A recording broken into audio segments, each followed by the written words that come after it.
আমার কলকাতা নিউজ, কথা হবে সামনাসামনি।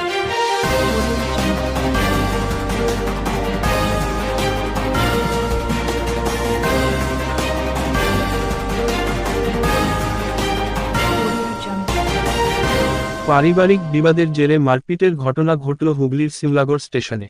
গুরুতর একজন মহিলাকে ইমামবাড়া সদর হাসপাতালে ভর্তি করানো হয়। ঘটনা প্রসঙ্গে জানা যায়, আজ বৈচিগ্রামের বাটিকাপুর পাড়ার হোসেনারা বিবির ভাই হুগলির সিমলাগড় এলাকায় বিয়ের পর একটি 7 বছরের সন্তানকে তার বাড়িতেই রেখে দিয়েছিল। তারপর তার ভাই দ্বিতীয়বার বিবাহ করে। প্রথম পক্ষের 7 বছরের সন্তানকে দিদির বাড়িতেই দীর্ঘদিন রেখেছিল ভাই। বাচ্চাটির বিদ্যালয়ের জন্য আজ তাদের সিমলাগড় বাড়িতে জন্ম সার্টিফিকেটের আনতে গেলে কিছুটা বাকবিতণ্ডা হয় দুই পরিবারের মধ্যে। তারপর তারা বৈচি গ্রামের দিকে আসতে সিমলাগড় স্টেশনে ট্রেন ধরতে এলে ভাইয়ের প্রথম পক্ষের স্ত্রীর ভাইরা কিছু লোকজন নিয়ে এসে তাদের ওপর অতর্কিতভাবে চড়াও হয়। গুরুতরভাবে আহত হয় হোসেনারা বিবি সহ তার ছেলে ও মেয়ে।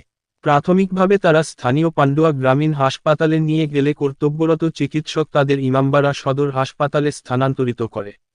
পরিবার সূত্রে অভিযোগ, ঘটনাস্থলে পুলিশ এসে হোসেনের বিবির ভাইকে সহ দুজনকে আটক করে থানায় নিয়ে যায়। এ বিষয় নিয়ে তদন্ত শুরু করেছে পান্ডুয়া থানার পুলিশ। কি হয়েছে? আমার মামা বিয়ে করেছিল একটা শ্রীনগরের মেয়েকে, ঠিক আছে? দিয়ে আমার মামার ভাত খায়নি, তো ও বিয়ে করে নিয়েছে। দিয়ে 7 বছরের একটা ছেলে আছে, ঠিক আছে? সেই ছেলেটাকে আমাদের বাড়ি বারবার পাঠিয়ে দেয়, তা আমরা নিয়ে নিই। এবার ছেলেটা তো ভবিষ্যৎ করতে হবে, তার জন্য আমরা জন্ম সার্টিফিকেট আমরা চাইতে গেছি। জন্ম সার্টিফিকেট চাইতে গেছি, বাজে বাজে খিস্তি দিয়েছে। তা বউটা বাড়িতে ছিল না, মা, ওর বোন, ওর ভাবি, আরও অনেক ব্যাটা ছেলে এসছে। আমি নাম চিনি না, আমি তাদের নাম চিনি না গো। তারা এসে আমরা স্টেশনে চলে এসেছি। স্টেশনে এসে আমরা বসে আছি, আর এসে একদম পুরো একদম মারতে শুরু করে। কে মারলো? একটা নাম কি, আমি এসব নাম জানি না। অনেক কে আপনাদের কি হয় তারা? আমাদের ওই যে আমার মামির ভাই হয়। মামির ভাই? হ্যাঁ। কে মার খেলো? মার খেয়েছে আমার মা, আমি আর আমার। আপনারা কে হন? আপনারা? আমি আমার মামির, আমার মা হয় আর আমি মেয়ে হই। আর আমার ভাই মার খেয়েছে, আমার ভাইকে থানায়। কজন মার খেয়েছে? 3 জন মার খেয়েছে। কজন মারলো? প্রায় তাও 10-12টা ব্যাটা ছেলে আর 5-6টা মেয়ে ছেলে। কেন মারলো কেন? ওই যে জন্ম সার্টিফিকেট চাইতে গেছে ছেলেটাকে, যে ভবিষ্যৎ তো আমরা করবো, পড়াশোনা করবো, স্কুলে পড়াবো, জন্ম সার্টিফিকেট না হলে তো হবে না। কার কাছ থেকে চাইতে গেছিলেন? চাইতে গেছিলাম ওর মায়ের কাছে, ওদের বাড়িও আমরা জানি। ওর মা ভাড়া থাকে, দিয়ে ওর মায়ের কাছে চাইতে গেছি। ওর মা ছিল না, ও যে ওর মা যেকে বিয়ে করেছে সে কিন্তু আমাদের বের করে জন্ম সার্টিফিকেট দিয়ে দিয়েছে। কেন মারলো কেন? ওই যে জন্ম সার্টিফিকেট আমরা চাইতে গেছি বলে। ছেলেটাকে তো আমরা স্কুলে ভর্তি করবো। কজন মিলে কজন মার খেলেন আপনারা? আমরা 3 জন মার খেয়েছি। সব আপনাদের কি লোকই ছেলেরাই মেরেছে? হ্যাঁ, ছেলেরাই মেরেছে, ছেলেরাও মেরেছে, মেয়েরা মেরেছে। কিচ্ছু নেই, চুল টুল কিচ্ছু নেই। কোথায় বাড়ি আপনাদের? আমাদের বাড়ি বইছি। বইছি কোথায়? বইছি বাটিকাপুর পাড়া।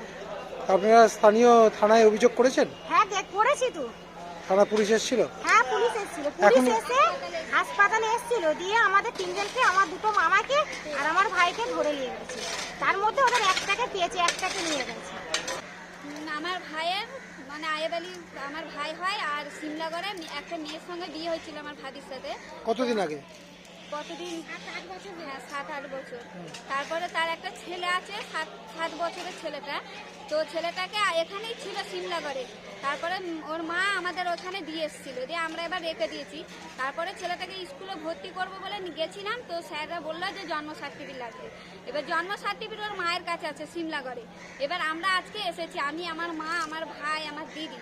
দিয়ে আসার পরে ওদের বাড়িতে গেলাম, দিয়ে বউটা ছিল না, আমার ভাবি ছিল না। দিয়ে যাকে মানে আবার দ্বিতীয় বিয়ে করেছিল সে আমাদের এখানে জন্ম সার্টিফিকেট বার করে দিল। দিয়ে এবার ওদের ওইখান থেকে সব আমার ভাবির বোনেরা সবাই আসলো, এসে মানে কথা কাটাকাটি 2-1 কথা হয়েছে ওদের বাড়িতে। হবার পরে যা হবার ওখানে মিটে গেল। এবার আমরা বলছি যাবো বলে সিমলাগড় স্টেশনে বসে আছি, ট্রেন আসবে আমরা চলে আসবো। কিন্তু আমরা বসে থাকা কালীন ওরা দেখছি দলের মানে অনেক কটা সবাই আসছে। আসার পরে আমাদের এখানে জিজ্ঞাসা করছে যে বল এবার কি বলছিস বল। এবার আমরা বললাম যা হবার হয়ে গেছে গুণ, তোমরা চলে যাও। কিন্তু ওরা শুনলো না, আমার দিদিকে ধরে ধরক মানে নিচে নামিয়ে মারছে। তারপরে আমার দিদির মেয়েকেও মারলো, আমার মাকেও মেরেছে, আবার আমার ভাইকে। তারপরে এবার দেখছি ওরা গাদা লোক আসছে, তার মধ্যে আমার দিদিকে এমন মেরেছে ও অজ্ঞান হয়ে গেছে। কি থানায় অভিযোগ করেছেন? থানায় অভিযোগ করেছিলাম, থানাতে নিয়ে গেলাম, পান্ডুয়া থানা থেকে ট্রান্সফার করলে এখন আমরা চুচিরোতে এসেছি। কোন হসপিটালে নিয়ে গেছিলেন? পান্ডুয়া হসপিটালে নিয়ে গেছিলেন? পান্ডুয়া হসপিটালে নিয়ে গিয়ে কি বললো? নিয়ে গিয়ে দেখালাম, তারপরে ওরা তো ট্রান্সফার করে দিল। মানে বাড়াবাড়ি হয়েছে, তাই জন্য ট্রান্সফার করে দিল। কজন মার খেয়েছেন আপনি? আমাদের মার খেয়েছে আমার দিদি, আমার দিদির মেয়ে আর আমার ভাই, দিদির ছেলে। আমার কলকাতা নিউজ, কথা হবে সামনাসামনি।